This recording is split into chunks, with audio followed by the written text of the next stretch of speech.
আর আচ্ছা, বউ যদি বিয়ের পর তাহলে শিক্ষিত বউ এসে শুনেছি মারে, মারধর করে, তোর মা তোর বাবাকে মারে? মারে না? মারে? এই যা দেখেছি এবার পর্দা ফাঁস করে দিই। মারে। কি কি কি তোর মা তোর বাবাকে মারে? সত্যি কথা বলবি, খুন্তি দিয়ে মারেনি কখনো? ঝাঁটা দিয়ে মারেনি? কি দিয়ে মেরেছে? তো তোর মা কাকে মারে? এই চল তোর মা তোর বাবাকে মারে? কি দিয়ে মারে?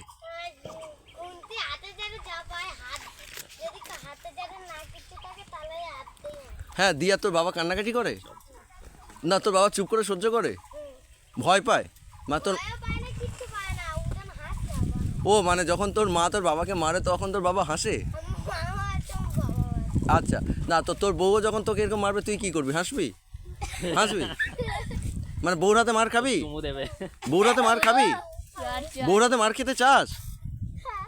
আচ্ছা, তা তো এটাই তো আলাদা জীবন। তুই বউর হাতে মার খেতে চাস কেন? না বিয়ে করবি না কেন? এই ভালো ছেলে, ভালো কথা বলে। না কেন ইচ্ছে নেই? কিছু তো একটা কারণ আছে। মারের ভয়ে? ভালো ছেলে।